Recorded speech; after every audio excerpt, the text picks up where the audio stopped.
নমস্কার বন্ধুরা, garden of ড্রিমসে আপনাদের সকলকে স্বাগত জানাই। বন্ধুরা, আজকে নিয়ে এসেছি পুনে ভ্যারাইটি যে জবাগুলো, সেই জবা কি করে ভালো রাখবেন, কিভাবে ফুল আসবে, সেই সম্বন্ধে আজকে আপনাদের কিছু কথা আপনাদের জানিয়ে দেবো। যে গাছকে সতেজ রাখতে গেলে কি হয়, এবং গাছে যে পোকা লাগে সেই পোকার হাত থেকে কিভাবে রক্ষা পাওয়া যাবে, গাছের যে গ্রোথ আসছে না, গাছের যে কড়ি আসছে না, গাছের যে ফুল আসছে না, সেগুলো কিভাবে কি ইউজ করলে ভালো থাকবে সেই সম্বন্ধে আজকে আপনাদের জানাবো। বন্ধুরা, বুঝতেই পাচ্ছেন, এই একটা গাছ দেখুন, এই গাছটা দেখুন, পাতাগুলো সুন্দর সবুজ রয়েছে, সুন্দর কড়ি এসছে। বন্ধুরা, বুঝতেই পাচ্ছেন যে গাছটা খুব সতেজ অবস্থায় রয়েছে। কিন্তু এর পাশাপাশি বন্ধুরা আরেকটা গাছও দেখাই। দেখুন, এই গাছটা দেখুন, পাতাগুলো সবুজ আছে, সুন্দর আছে, কিন্তু বন্ধুরা এই গাছে কোনো কড়ি নেই। আপনারা খেয়ালই করতে পারছেন গাছে কোনো কড়ি নেই। তার একটাই কারণ বলবো বন্ধুরা, দেখেন গাছটা কিন্তু ভালোই আছে, আপনারা কিন্তু দেখতে পাচ্ছেন গাছটা ভালোই আছে। এর একটাই কারণ হচ্ছে বন্ধুরা, এই যে আপনারা যে টবে গাছ লাগান, টবটাকে আপনারা আগে সিলেকশান করতে হবে যে এই গাছটা কোন টবে দিলে ভালো হয়, 8 ইঞ্চি, 10 ইঞ্চি, 4 ইঞ্চি না 12 ইঞ্চি টবে। বন্ধু, এই গাছটা কিন্তু বেশ অনেকটাই পুরনো গাছ, গাছের গোড়াটা কিন্তু অনেকটাই মোটা। তাহলে একে অন্তত 8 থেকে 10 ইঞ্চি টবে কিন্তু দেওয়ার প্রয়োজন। কিন্তু এই যে এনারা আমাকে ডেকেছে, আমি এসে দেখলাম যে এই গাছটা কিন্তু একদম ছোট টবে, মানে 4 ইঞ্চির টবে কিন্তু একটা দেয়া রয়েছে। গাছটা হচ্ছে, কিন্তু গাছটা সেইভাবে কিন্তু গ্রোথ পাচ্ছে না, যার জন্যে কিন্তু গাছটাতে কিন্তু কোনো ফুল নেই, কোনো কড়ি নেই।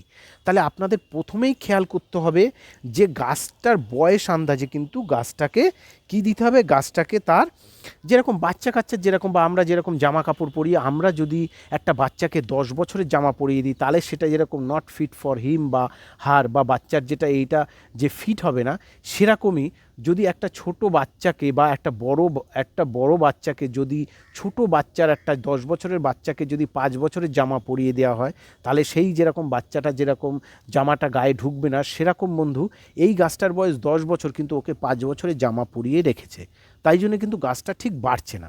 তাহলে কি করতে হবে বন্ধুরা, আমাদের প্রথমেই সিলেকশান করতে হবে যে গাছের টবটাকে কিন্তু সিলেকশান করতে হবে, কয় ইঞ্চির টব আমরা দেবো। আপনারা সবসময় মনে করেন যে না, বড় টবে দিলে মনে হয় এই গাছটা খুব ভালো হবে, খুব বড় হয়ে যাবে, তাড়াতাড়ি বড় হবে। বন্ধু, গাছ কিন্তু খুব বড় হলেই যে ফুল আসবে তা না, কিন্তু তার একটা প্রমাণ সাইজ আছে, সেই সাইজ আন্দাজে কিন্তু আপনারা কোনো এক্সপার্টের কাছ থেকে পরামর্শ নিয়ে বা আপনাদের একটা অভিজ্ঞতার উপরে ভিত্তি করে কিন্তু আপনারা এইটা কিন্তু ইউজ করবেন, টবটাকে ইউজ করবেন। এটা গেল টপ সিলেকশন বন্ধু। দ্বিতীয় কথা বলবো যে মাটি কি ইউজ করবেন। মাটি যখন আপনারা প্রথমে গাছকে এনে লাগাবেন বন্ধুরা, তখন আপনারা মাটি দোআঁশ, নর্মাল দোআঁশ মাটি ইউজ করবেন, এবং এতে আপনারা দেবেন নিম খোল দেবেন, আর সরিষা খোল দিয়ে, আর অল্প পরিমাণে আপনারা গোবর সার দিয়ে কিন্তু আপনারা গাছকে লাগাতে পারেন। আর যদি আপনাদের বাড়ি গাছ থেকে থাকে, তার জন্যে কী করবেন সেটা আমি আবার বলে দিচ্ছি আপনাদেরকে।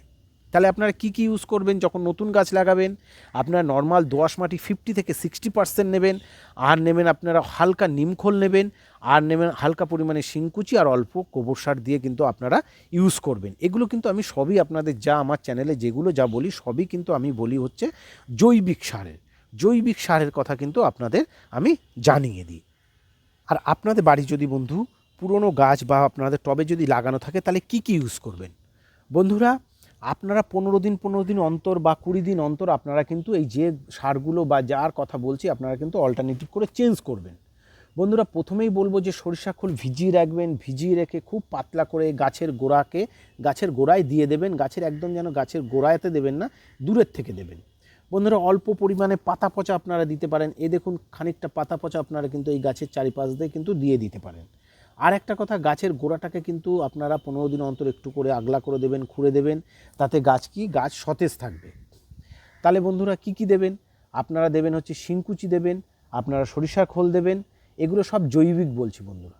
আর একটা কথা বন্ধুরা, আপনাদের বাড়িতে যে বিভিন্ন রকম সবজির যে খোসা পচা থাকে, পচা যে সবজির খোসাগুলো থাকে, সেগুলো কিন্তু বন্ধুরা আপনারা ইউজ করতে পারেন। এইভাবে ডাইরেক্টও দিতে পারেন, কিংবা একটা বালতিতে রেখে আপনারা পচিয়েও কিন্তু দিতে পারেন। এই খোসা পচাগুলো দিলে কি হবে, আপনার সারটা কিনতে হবে না, এগুলো এই জৈবিক সার আপনারা ইউজ করতে পারেন। এই খোসাগুলো আপনারা তো নর্মালি ফেলেই দেন, তাই আপনাদের ফেলতে হবে না। আপনারা এগুলো কিন্তু গাছের গোড়ায় দিতে পারেন, কিংবা একটা বালতির মধ্যে রেখে আপনারা এটা পচিয়েও কিন্তু আপনারা ইউজ করতে পারেন।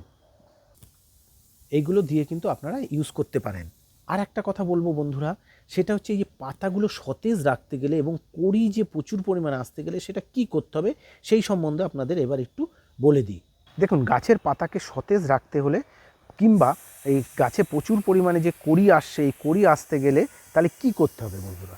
আপনারা সিম্পল ব্যাপার, আপনারা হচ্ছে কি করবেন বন্ধুরা, আপনারা একটু ওই অ্যাম্বিশন নিয়ে 7-8 ফোঁটা নিয়ে মাসে 1 থেকে 2 বার আপনারা স্প্রে করবেন, তাতেই বন্ধুরা যথেষ্ট। আর আপনাদের বেশি কিছু করতে হবে না, তাতেই বন্ধু গাছে ফুল এবং কড়ির প্রচুর পরিমাণে আপনারা কিন্তু দেখতে পাবেন। এই গাছটায় যেরকম বন্ধুরা এই যে কড়ি আসছে না, একে প্রথমে টবটাকে চেঞ্জ করতে হবে বলে দিলাম। আর হচ্ছে এতে হচ্ছে আপনি স্প্রে করবেন হচ্ছে অ্যাম্বিশন, একটু স্প্রে করে দেবেন, তাহলেই এই গাছে কিন্তু আস্তে আস্তে ফুল এবং কড়ি চলে আসবে, কড়ি এবং ফুল অবশ্যই চলে আসবে। আর একটা বন্ধুরা, এই গাছের আর একটা সমস্যা হচ্ছে মিলিবাগ। এই গাছের আর একটা সমস্যা হচ্ছে মিলিবাগ। মিলিবাগ প্রচণ্ড পরিমাণে লাগে, জবা গাছ মানেই মিলিবাগ, এটা সবাই জানে, যাদের বাড়ি জবা আছে তারা সবাই জানে।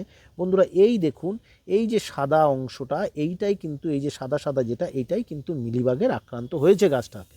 তাহলে কী করতে হবে বন্ধুরা? ঘরোয়া উপায় বলে দিই, সেই একই জিনিস বলবো। ঘরোয়া উপায় আপনারা একটু নিম তেল আপনারা স্প্রে করতে পারেন।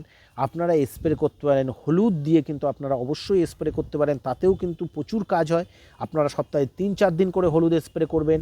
আপনারা সার্ফ স্প্রে করতে পারেন। বন্ধুরা আর একটা কথা, ধরো আজকে আপনারা সার্ফ স্প্রে করলেন, কালকে তাহলে কি করবেন, কালকে বা পরশু দিন হলুদ স্প্রে করে দেবেন। আবার দেখা যাচ্ছে 2-3 দিন বাদে একটু নিম তেল স্প্রে করে দেবেন। এগুলো সব ঘরোয়া উপায় বললাম। আর বন্ধুরা আপনারা যদি মনে করেন না আপনারা কীটনাশক ইউজ করবেন, তাহলে কীটনাশকের মধ্যে আপনারা বলবো ওস্তাদ তেলটা আপনারা স্প্রে করতে পারেন। ওস্তাদ তেলটা স্প্রে করলে 7 থেকে 8 ফোঁটা দেবেন 1 লিটার জলে, এর বেশি বন্ধুরা অবশ্যই দেবেন না। এবং এটা খুবই কীটনাশক, চোখ কান নাক বন্ধ করে তারপরে দেবেন, চোখে যেন না যায়, গালে যেন না যায়, এটা লক্ষ্য রাখতে হবে এবং খুব সাবধানে কিন্তু আপনারা ইউজ করবেন বন্ধুরা। এই গেল হচ্ছে এই পুনে জবার যে সমস্যা এবং কি দেবেন, কিভাবে ভালো থাকবে আপনাদেরকে জানালাম। এবং এই সম্বন্ধে যদি আপনাদের আরও কোনো কিছু কোশ্চেন থাকে বন্ধুরা, অবশ্যই আমাকে SMS করে জানাবেন, আমি আপনাদের SMS-এর উত্তর দেবো।